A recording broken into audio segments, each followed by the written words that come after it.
नमस्कार दोस्तों, बहुत बहुत स्वागत है आपका आपके अपने YouTube चैनल पर। आज की इस वीडियो में मैं आपको प्रतियोगिता दर्पण जनवरी 2021 के मुख्य तथ्य बताने वाला हूं। एक इम्पोर्टेंट फैक्ट है, हाल ही में किस राज्य सरकार ने गायों के संरक्षण के लिए गौ कैबिनेट के गठन का फैसला किया है? जी हाँ, मध्य प्रदेश सरकार ने अभी ही गौ कैबिनेट के गठन का फैसला किया है। और जानते हैं, मध्य प्रदेश सरकार ने गायों के संरक्षण के लिए गौ कैबिनेट के गठन का फैसला किया है। कैबिनेट में 6 विभागों को शामिल किया जाएगा। गायों के संरक्षण को लेकर सभी विभाग सामूहिक रूप से इसका फैसला करेंगे। तो एमपी ओनली स्टेट है जिसने इस टाइप का एक डिसीजन लिया है। नेक्स्ट इंपॉर्टेंट फैक्ट देखते हैं।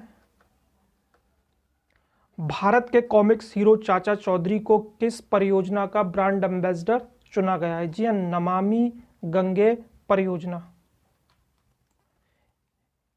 यह गंगा नदी से रिलेटेड परियोजना है। इसमें केंद्र सरकार की योजना है जो वर्ष 2014 में शुरू की गई थी। सरकार द्वारा इस परियोजना की शुरुआत राष्ट्र नदी गंगा का प्रदूषण, संरक्षण और कायाकल्प करने के उद्देश्य से की गई थी। याद रखें, चाचा चौधरी आपने बचपन में बहुत पढ़ी होगी स्टोरी, इनकी कॉमिक्स इनकी काफ़ी आती थी। ये ब्रांड एम्बेसडर चुने गए हैं। अगला इंपॉर्टेंट फैक्ट देखते हैं। मध्य प्रदेश में किस टाइगर रिजर्व को यूनेस्को का 22वां रिजर्व घोषित किया गया है? पन्ना टाइगर रिजर्व। आप एमपी से रिलेटेड कोई एग्जाम देते हैं तो ये बहुत ही इंपॉर्टेंट एग्जाम क्वेश्चन है आपके लिए। यूनेस्को है वो एक वर्ल्ड नेटवर्क ऑफ बायोस्फीयर सूची को जारी करता है। इसमें ऑलरेडी भारत के 11 रिजर्व ऑलरेडी शामिल है, 12वां इसमें शामिल किया गया है। और एमपी के भी पहले से 2 पचमढ़ी और अमरकंटक रिजर्व पहले से ही शामिल है। तीसरा आपका पन्ना टाइगर रिजर्व को शामिल किया गया है। याद रखें इस चीज को।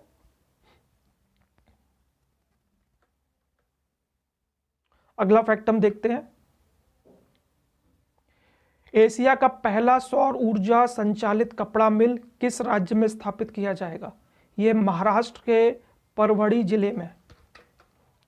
एशिया का पहला सौर ऊर्जा सक्षम कपड़ा मिल महाराष्ट्र के परभणी जिले में स्थापित किया जाएगा। 30 एकड़ भूमि में फैली जय भवानी महिलाओं की सहकारी कपड़ा मिल एशिया की पहली ऐसी मिल होगी जो पूरी तरह से सौर ऊर्जा पर काम करेगी। 2 चीज़ें इसमें याद रखें। पहली तो ये कि एशिया की ये पहली ऐसी मिल होगी जो सौर ऊर्जा पर चलेगी। दूसरी, ये किसके द्वारा शुरू की जाएगी? ये याद रखें, जय भवानी महिलाओं की ये सहकारी कपड़ा मिल है। तो ये दोनों ही पॉइंट है आपके, काफ़ी इंपॉर्टेंट है, पेपर में आपके पूछे जा सकते हैं। नेक्स्ट हम फैक्ट देखते हैं। लिखा हुआ, हाल ही में किस संस्था ने भारत में वैश्विक पारंपरिक औषधि केंद्र स्थापित करने की घोषणा की है? विश्व स्वास्थ्य संगठन, जिसे हम WHO के नाम से भी जानते हैं। WHO ने भी हाल ही में एक औषधि केंद्र स्थापित करने की घोषणा की है इंडिया में। जो हमारे PM नरेंद्र मोदी हैं, अभी इन्होंने रिसेंटली गुजरात के जामनगर में institute of teaching and research इन आयुर्वेद और जयपुर में नेशनल इंस्टीट्यूट ऑफ आयुर्वेद का उद्घाटन भी वीडियो कॉन्फ्रेंसिंग के जरिए किया है। याद रखें, इसमें 2-3 इंपॉर्टेंट क्वेश्चन है। एक तो WHO ने औषधि केंद्र इंडिया में स्थापित करने की घोषणा की है। दूसरा, PM नरेंद्र मोदी जी ने इंडिया में 2 आयुर्वेदिक संस्थानों का उद्घाटन वीडियो कॉन्फ्रेंसिंग के जरिए किया है। अगला बड़ा इंपॉर्टेंट क्वेश्चन है, किस राज्य ने सरना संहिता पर एक प्रस्ताव पारित किया है? जी हाँ, झारखंड। सरना संहिता एक जनजाति है जो झारखंड में पाई जाती है। इसको हम डिटेल में देखते हैं। अभी रिसेंटली झारखंड विधानसभा ने सर्वसहमति से 11 नवंबर 2020 को एक विधानसभा में सत्र आयोजित किया, जिसमें ये पारित किया कि झारखंड सरकार द्वारा वर्ष 2021 की जनगणना में सरना को एक अलग धर्म के तौर पर शामिल करने का प्रयास किया जाएगा। सरना संहिता झारखंड के आदिवासियों के लिए बहुत महत्वपूर्ण है, इसलिए कहा है कि राज्य सरकार ने सरना संहिता से संबंधित प्रस्ताव पारित किया है। सरना अनुयायी वास्तव में प्रकृति के उपासक होते हैं, वे लोग खुद को हिंदू नहीं मानते हैं। कई दशकों से सरना के अनुयायी अपनी अलग धार्मिक पहचान कायम करने के लिए संघर्ष कर रहे हैं। सरना जनजाति है, वो एक अपना डिफरेंट धर्म, हिंदू अपने आप को नहीं मानते हैं, उसके अलावा अलग से क्रिएट कर रहे हैं, और झारखंड की जो विधानसभा है उसने इसकी सहमति दे दी है। अगला इंपॉर्टेंट फैक्ट देखें, किस संघ शासित क्षेत्र की सरकार ने वाहनों से होने वाले प्रदूषण को कम करने के लिए रेड लाइट ऑन ऑफ अभियान को 30 नवंबर तक बढ़ाने का फैसला किया है?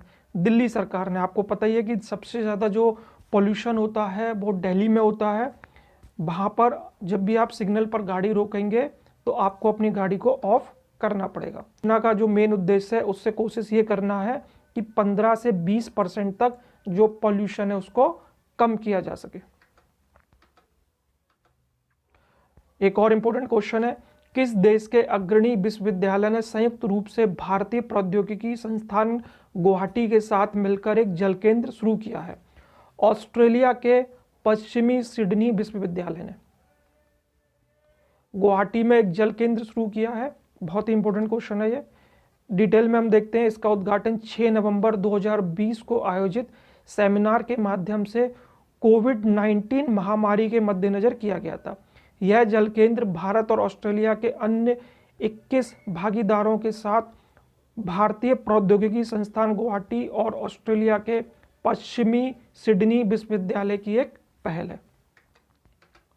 अगला फैक्ट हम देखते हैं, हाल ही में किस राज्य में भारत के सबसे लंबे single line motor well suspension bridge का उद्घाटन किया है? याद रखें, उत्तराखंड में। उत्तराखंड में भारत के सबसे लंबे single line motor well suspension bridge का उद्घाटन किया गया है। देश का सबसे लंबा मोटर पुल है जो 100 से ज़्यादा गांवों को जोड़ने का कार्य करेगा, और ये कहाँ बना हुआ है?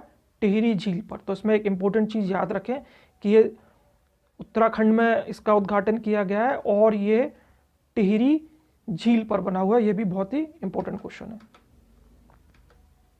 नेक्स्ट देखें, विश्व का कौन सा केंद्रीय बैंक ऐसा पहला मौद्रिक अभिकरण बन गया है जिसके आधिकारिक ट्विटर हैंडल पर फॉलोअर्स की संख्या 10 लाख से ज़्यादा है?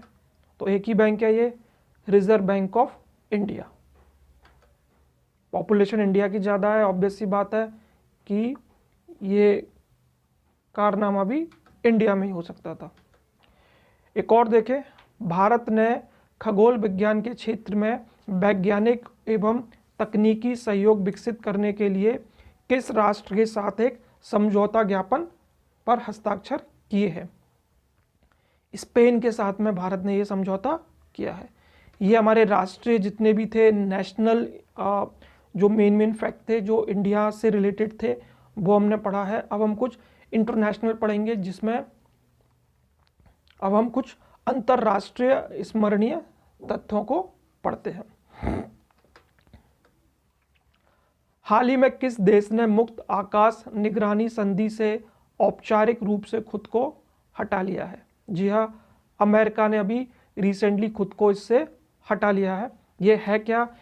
22 नवंबर को अमेरिका ने घोषणा की है कि मुक्त आकाश निगरानी संधि से वह औपचारिक रूप से बाहर आ जाएंगे, और 2002 में ये संधि लागू हुई थी। इसमें 30 से ज़्यादा ऐसे देश हैं जो एक दूसरे के क्षेत्र में बिना हथियारों के निगरानी कर सकते हैं। एक और फैक्ट देखें, अभी हाल ही में आईसीसी ने जो इंटरनेशनल क्रिकेट है उसको खेलने की एक मिनिमम एज तय कर दी है। ये कितनी है अभी आपकी? 15 साल कर दी है। पहले कोई मिनिमम एज नहीं थी, आप किसी भी एज में इंटरनेशनल क्रिकेट खेल सकते थे। ये आपने पता ही होगा, अमेरिका के राष्ट्रपति जो बिडेन हैं, इन्होंने अभी जलवायु परिवर्तन की जिम्मेदारी के लिए किसे नियुक्त किया है? जॉन कैरी को। जॉन कैरी एक बहुत ही इंपॉर्टेंट नेम है। अभी हाल ही में जो बिडेन आपके अमेरिका के राष्ट्रपति बने हैं, 23 नवंबर को इन्होंने अपनी कैबिनेट का फैसला किया है और उन्होंने जॉन कैरी को ये जिम्मेदारी दी है। जॉन कैरी पहले भी पेरिस जलवायु परिवर्तन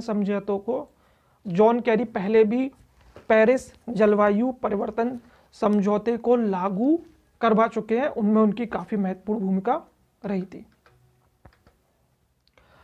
अभी हाल ही में अरब सागर में भारत, सिंगापुर एवं किस देश के बीच सिटमैक्स 20 सैन्य अभ्यास के दूसरे संस्करण को शुरू किया गया है? ये शुरू किया गया है थाईलैंड और सिंगापुर के बीच में।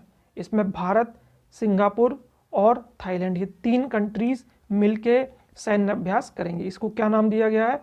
सिटमैक्स 20।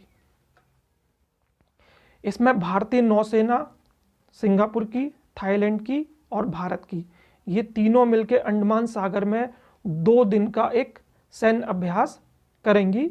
इसका मकसद है कि तीनों देशों के बीच जो समझौते हैं, साझेदारी, उसको विकास करें और समुद्री जो सुरक्षा है उसको मजबूती प्रदान करें। दक्षिण चीन सागर में चीन के बढ़ते प्रभाव पर अंकुश लगाने के लिए 17 नवंबर को किन 2 देशों के बीच एक ऐतिहासिक रक्षा सौदे पर हस्ताक्षर किए गए? जापान और ऑस्ट्रेलिया। चीन का जो प्रभाव है उसको कम करने के लिए ऑस्ट्रेलिया और जापान ने कभी संधि पर हस्ताक्षर किए हैं। 17 नवंबर 2020 को इस रक्षा सौदे पर हस्ताक्षर हुए थे। अमेरिका, भारत, जापान और ऑस्ट्रेलिया के 62 गठबंधन के विदेश मंत्रियों के टोक्यो में हाल ही में हुए सम्मेलन के कुछ ही हफ्ते बाद यह पारस्परिक समझौता हुआ है। इसमें जापानी और अमेरिकी सैनिकों को एक दूसरे के यहाँ जाने और प्रशिक्षण पाने की क्षमता होगी और वे संयुक्त अभियान आयोजित कर सकेंगे।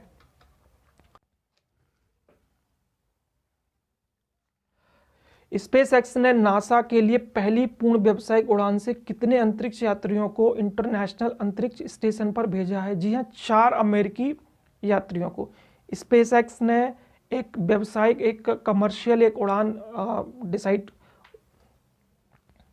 कमर्शियल उड़ान घोषित की है। इसमें 4 अमेरिकियों को भेजा है। इसको हम डिटेल में जानते हैं। एरोनॉटिक्स कंपनी स्पेसएक्स के रॉकेट से 4 अंतरिक्ष यात्री अंतरराष्ट्रीय अंतरिक्ष स्टेशन के लिए रवाना हो गए हैं। नासा के लिए स्पेसएक्स ने रूस पर निर्भरता खत्म कर दी है। स्पेसएक्स एक निजी कंपनी है। इसके संस्थापक एलोन मस्क है। नासा का वास्तविक उद्देश्य एलन मस्क की कंपनी की मदद से ब्रह्मांड में मौजूद अन्य ग्रहों पर बस्तियां बसाने का काम करना है। अगला फैक्ट हम देखते हैं, किस इंटरनेशनल संगठन ने एक खाद्य गठबंधन शुरू किया है? तो ये शुरू किया गया है खाद्य और कृषि संगठन। ये संयुक्त राष्ट्र यूएनओ की एक संस्था है। इसी ने ये गठबंधन शुरू किया है। इसको हम डिटेल में देखते हैं। संयुक्त राष्ट्र के खाद्य और कृषि गठबंधन ने दुनिया भर में खाद्य व्यवस्था और कृषि पर कोविड-19 के प्रभाव से निपटने के लिए औपचारिक रूप से एक इंटरनेशनल खाद्य गठबंधन शुरू किया गया है। इसे कोविड-19 खाद्य गठबंधन के तौर पर भी जाना जाता है।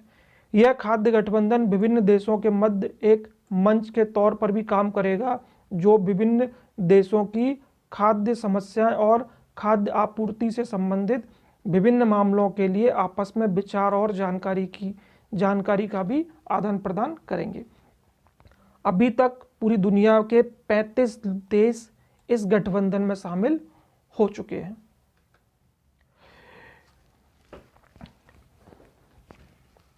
इस वीडियो में मैंने प्रयास किया है कि आपको जो इम्पोर्टेंट फैक्ट हैं वही सारे बताए जाएं, क्योंकि पूरी पीडी पढ़ने का या पूरी करंट अफेयर पढ़ने का समय नहीं होता। 15-20 मिनट में हम ये इम्पोर्टेंट फैक्ट देख सकते हैं। 2-3 बार देखें ताकि आपके दिमाग में ये ज़्यादा देर तक रहे। वीडियो पसंद आया हो तो चैनल को लाइक करें, सब्सक्राइब करें। हर महीने की मैं करंट अफेयर आपके सामने इसी तरीके से लाता रहूँगा। Thank you for watching us. जय हिंद, जय भारत।